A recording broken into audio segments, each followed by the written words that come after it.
श्रीगुरुभ्यो नमः। हरिः ओम्। गणानान् त्वा गणपतिगुं हवामहे कविं कवीनामुपमश्रवस्तमम् ज्येष्ठराजं ब्रह्मणां ब्रह्मणस्पत आनः शृण्वन्नोतिभिः सीदसादनम् बृहस्पते अतियदर्यो अरुहाद्युमद्विभाति क्रतुमज्जनेषु यद्दीदयच्छवसप्त प्रजात तदस्मासु द्रविणम् धेहि चित्रम्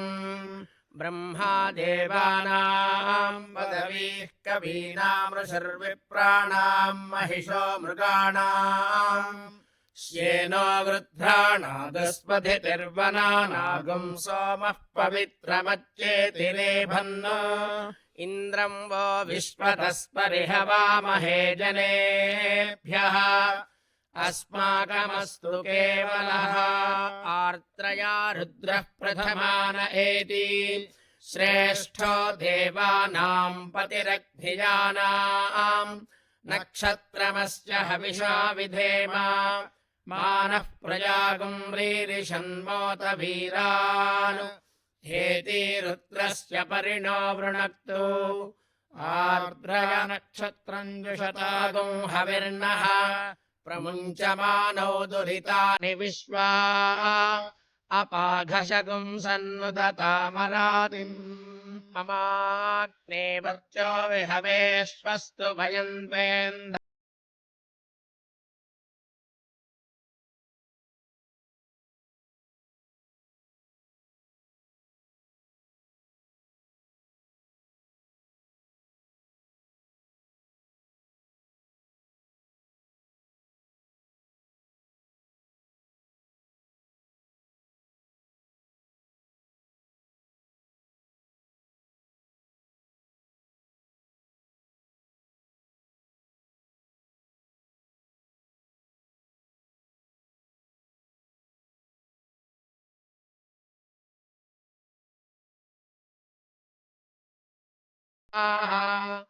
मह्ययन्तु ममयानि हव्याकोतिः सत्यामनसो मे अस्तु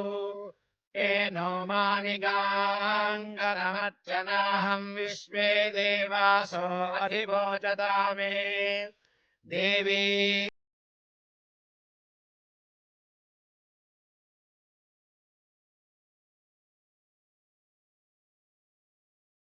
जयामा तनोभिर्मारधामद्विषते सोमराजन् अग्निर्मन्युम् प्रतिनुदन् पुरस्ताददब्धो गोपाः परिलाहिनस्त्वम् प्रत्यञ्जोयन्तु निगुतः पुनस्ते महिषाम् चित्तम् प्रबुधाभिनेषत् धाता धातॄणाम् भुवनस्य यस्पतिर्देवगुम् सवितारमभिमातिशाहम् इमं यज्ञमस्मिनो भा बृहस्पतिर्देवाः पान्तु यजमानन्यर्थात् उरुयजानो महिषः शर्म यगुम् सदस्मिन् हवे पुरुहूतः पुरुक्षु स नः प्रजायै हर्यस्व मृणयेन्द्रमानो रीरिषोमापरादाः येन सपत्ना अपते भवन्तीन्द्राणिभ्यामपबाधामहेता वसवो रुद्रा आदित्या उपरि स्पृशम् मोग्रम् चेत्तारमधिराजमक्रन् अर्वाञ्चमिन्द्रममुतो हवामहे योगो जिद्धनजिदस्वाजिज्यः इमन्नो यज्ञम् विहवे जुषस्वास्य कर्मो हरिवो मेदिनन्त्वा देवीम् वाचमजनयन्त देवास्ताम् विश्वरूपाः पशवो वदन्ति सा नो मन्द्रेशमूर्जम् दुहानाधेनुर्वागस्मानुपसुष्टुतैतु अयम् मुहूर्तस्तु मुहूर्तोऽस्तु सुमुहूर्तकाले सूर्यादीनाम् नवानाम् ग्रहाणाम् अत्यन्त आनुकूल्यत फलसिद्धिरस्तु अग्ने गोभिर्न आगहीन्दो पुष्याजुषस्वनः इन्द्रो धर्ता गृहेषु नः सविता यः सहस्रियः स नो गृहेषु रारणतु आपूषा एत्वा वसु धाता ददातु नो रजिमीशानो जगतस्पतिः स नः पूर्णेन भावनत् त्वष्टायो वृषभो वृषासनो गृहेषु रारणतु सहस्रेणायुतेन च येन देवा अमृतम् दीर्घग्रश्रवो दिव्यैरयन्त रायस्पोषत्वमस्मभ्यङ्गवान् कुर्मिञ्जीवस आयुवस्व अग्निर्गृहपतिः सोमो विश्ववनिः सवितासु मेधा स्वाहा अग्ने गृहपते यस्ते घृत्यो भागस्तेन सह ओज आक्रममाणाय धेहि श्रैष्ठ्यात्पथो मायोषम् मूर्धा भूयासग् स्वाहा शन्नो मित्रः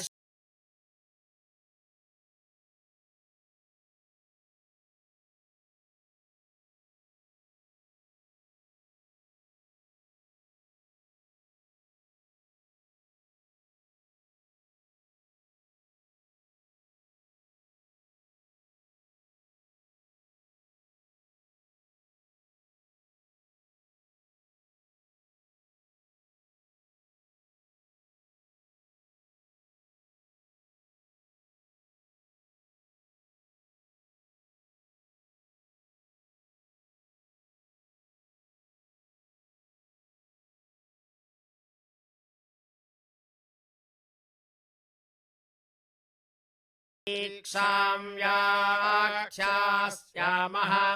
वर्णस्वरः मात्राबलम् सामसन्तानः इत्युक्तः शीर्षाध्यायः सह नौ यशः सह नौ ब्रह्मवर्चसम् अथातः संहिताया उपनिषदम् व्याख्यास्यामः पञ्चस्वधिकरणेषु अधिलोकमधिज्योतिषमधिविद्यमधिप्रजमध्यात्मम्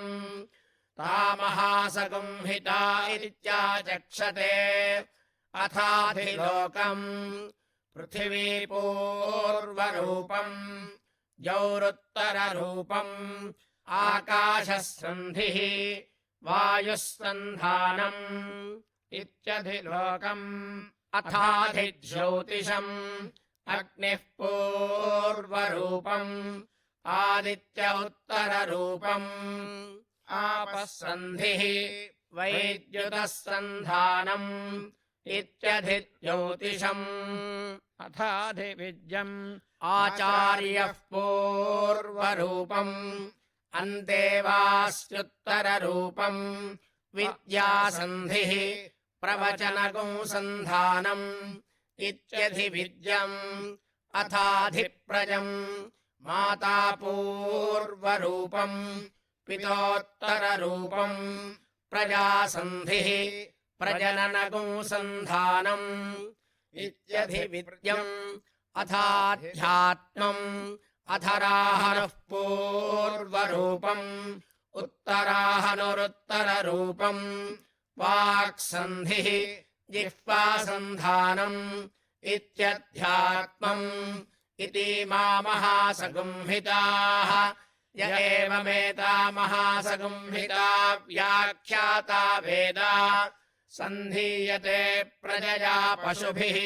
ब्रह्मवर्चसेनान्नाद्येन सुवर्गेण लोकेन यश्छन्दसा वृषभो विश्वरूपः छन्दोभ्योऽध्यमृतात् सम्बभूव समेन्द्रो मेधया स्पृणोतु अमृतस्य देवधारणो भूयासम् शरीरम् मे विचर्षणम् जिह्वा मे मधुमत्तमा कर्णाभ्याम् भूरिविश्रुवम् ब्रह्मणः कोशोऽसि मेधया पिहितः श्रुतम् मे गोपाय आवहन्ति वितन्वाना कुर्वाणा चीरमात्मनः वासागुंसि मम गावश्च अन्नपाने च सर्वदा ततो मे श्रियमावह लोमशाम् पशुभिः सह स्वाहा आमायन्तु ब्रह्मचारिणः स्वाहा विमायन्तु ब्रह्मचारिणः स्वाहा प्रमायन्तु ब्रह्मचारिणः स्वाहा दमायन्तु ब्रह्मचारिणः स्वाहा शमायन्तु ब्रह्मचारिणः स्वाहा यशोजनेशानि स्वाहा श्रेयानुवस्य सोऽसानि स्वाहा तन्त्वाभगप्रविशानि स्वाहा समाभगप्रविश स्वाहा तस्मिन् सहस्रशाखे निभगाहन्त्वयि मृजे स्वाहा यथा प्रवतायन्ति यथा मासा अहर्जरम्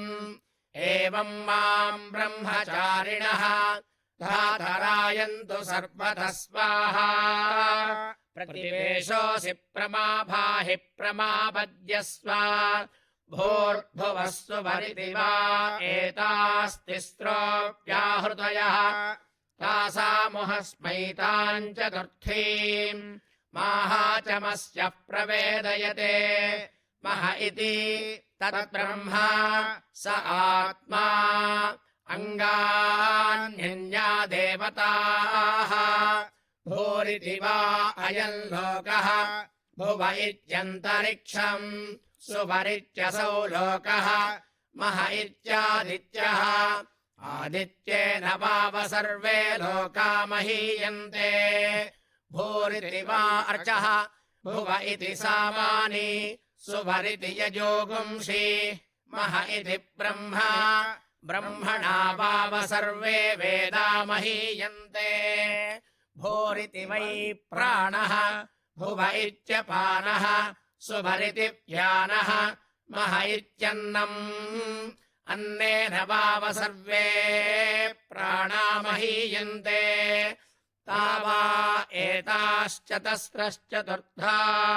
चतस्रश्चतस्रो व्याहृतयः तायो वेद स वेद ब्रह्मा सर्वेऽस्मै देवा बलिमावहन्ति स य एषोऽन्तरहृदय आकाशः तस्मिन्नयम् पुरुषो मनोमयः अमृतो हिरण्मयः अन्तरेण तालुके य एषस्तन इवावलम्बते सेन्द्रयोनिः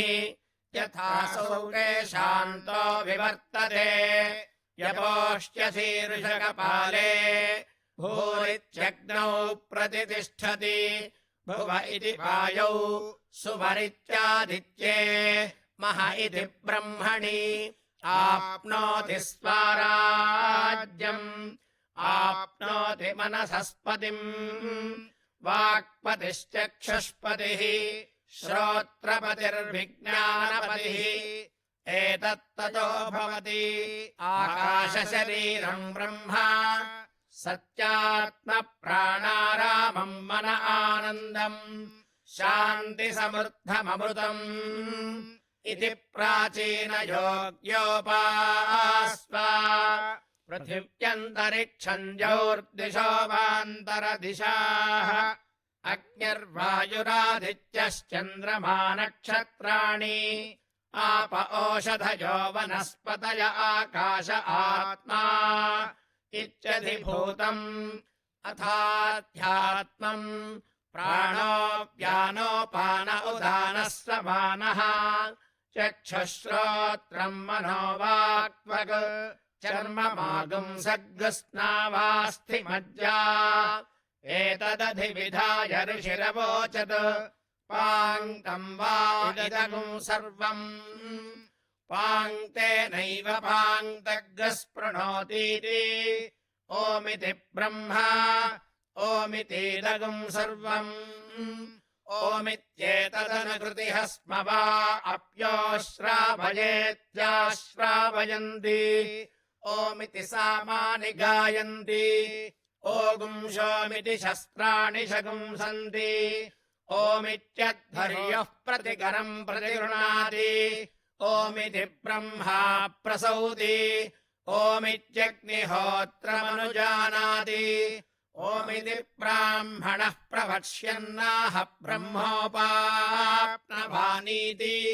ब्रह्मैवोपाप्नोति अर्थञ्च स्वाध्याय प्रवचने च सत्यञ्च स्वाध्याय प्रवचने च तपश्च स्वाध्याय प्रवचने च दमश्च स्वाध्याय प्रवचने च शमश्च स्वाध्याय प्रवचने च अग्नयश्च स्वाध्याय प्रवचने च अग्निहोत्रञ्च स्वाध्याय प्रवचने च अतिथयश्च स्वाध्याय प्रवचने च मानुषञ्च स्वाध्याय प्रवचने च प्रजा च स्वाध्याय प्रवचने च प्रजनश्च स्वाध्याय प्रवचने च प्रजातिश्च स्वाध्याय प्रवचने च सत्यमिति सत्यवचाराधीकरः तप इति तपोनित्यः पौरुषिष्टिः स्वाध्याय प्रवचने एवेति नाको मौद्गल्यः तद्धि तपस्तद्धि तपः अहं वृक्षस्य रेरिव कीर्तिः पृष्ठम् गिरेरिव ऊर्ध्वपवित्रो वाजिनीव स्वमृतमस्मि द्रविणगुं सवर्चसम् सुमेधा अमृतोक्षितः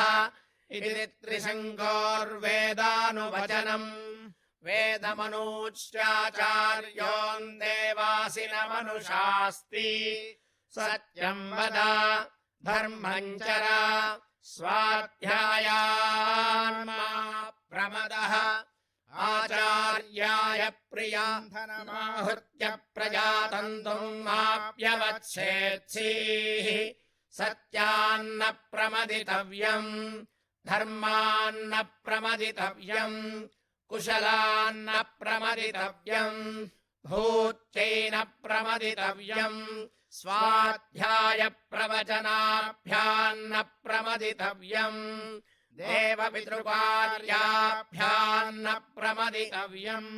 मातृदेवो भव पितृदेवो भव आचार्यदेवो भव अतिथिदेवो भव यान्यनवद्यानि कर्माणि तानि सेवितव्यानि नो इतराणि यान्यस्माकं सुचरितानि तानि त्वयोपास्यानि नो इतराणि एके चास्मच्छ्रेयागुंसो ब्राह्मणाः तेषाम् त्वयासनेन प्रश्वसितव्यम् श्रद्धया देयम् अश्रद्धया देयम् श्रिया देयम् ह्रिया देयम् भिया देयम् संविदा देयम् अथ यदि ते कर्म विजिगित्सा वा वृत्तविजिगित्सा वा स्यात् ये तत्र ब्राह्मणाः संवर्षिणः युक्ता आयुक्ताः अलूक्षा धर्मकामाः स्युः यथा ते तत्र वर्तेरन् तथा तत्र वर्तेथाः अथाभ्याख्यातेषु ये तत्र ब्राह्मणाः संवर्षिणः युक्ता आयुक्ताः अलूक्षा धर्मकामाः स्युः यथा ते तेषु वर्तेरन् तथा तेषु वर्तेथाः एष आदेशः एष उपदेशः एषा वेदोपनिषत् एतदनुशासनम् एवमुपासितव्यम् एवमुचैतदुपास्यम् शन्नो मित्रः शं वरुणः शन्नो भवत्पर्यमा शन्न इन्द्रो बृहस्पतिः शन्नो विष्णुरुक्रमः नमो ब्रह्मणे नमस्ते वायो त्वमेव प्रत्यक्षम् ब्रह्मासि त्वामेव प्रत्यक्षम् ब्रह्मावादिशम् अर्थमवादिशम् सत्यमवादिशम् तन्मामावीत् तद्भक्तारमावीत् आवीन्मा आवीत् भक्तारम् ॐ शान्ति शान्ति शान्तिः शन्नो मित्रस्यं वरुणः शन्नो भवत्वर्यमा शन्न इन्द्रो बृहस्पतिः शन्नो विष्णुरुक्रमः नमो ब्रह्मणे नमस्ते वायो त्वमेव प्रत्यक्षं ब्रह्मासि त्वमेव प्रत्यक्षं ब्रह्म वदिष्यामि ऋतं वद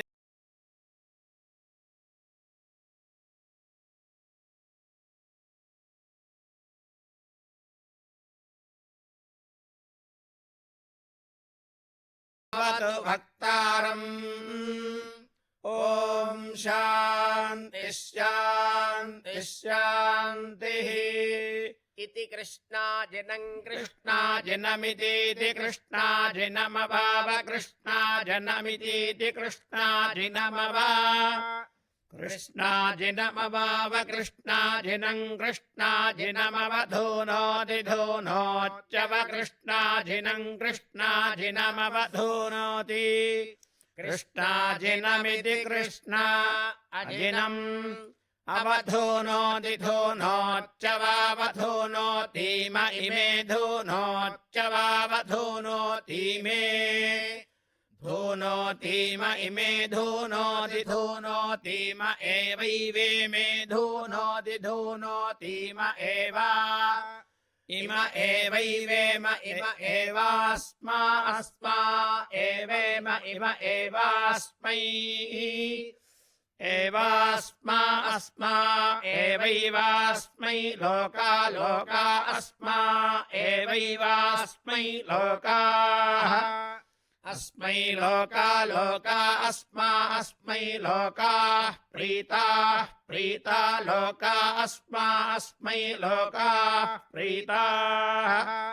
लोकाः प्रीताः प्रीता लोका लोकाः प्रीता अभीष्टा अभीष्टाः प्रीता लोका लोकाः प्रीता अभीष्टाः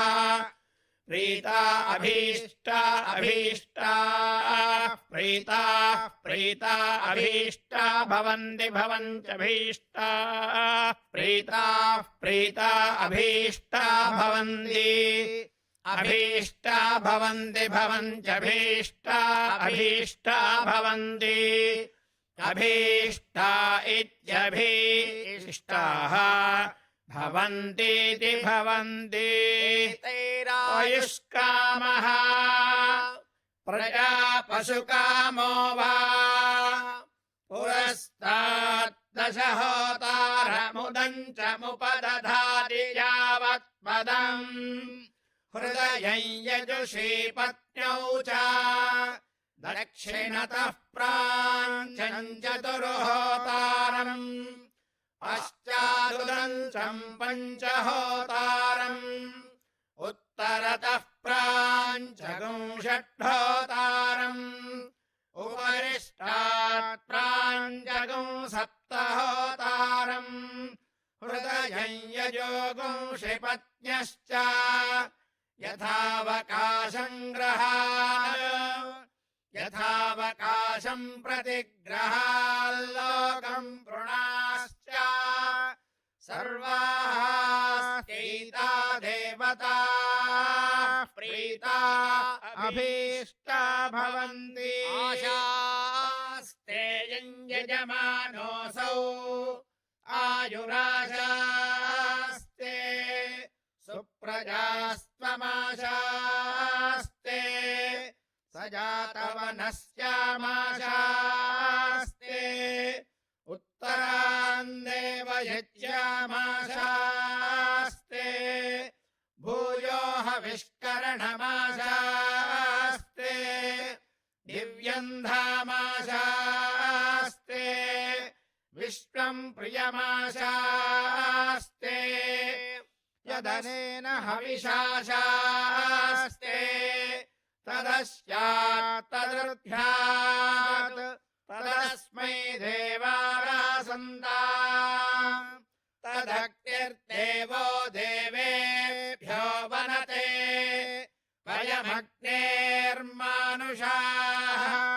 इष्टम् च वीतम् च उभे च नो द्यावा पृथिवी अगुंहसस्पाताम्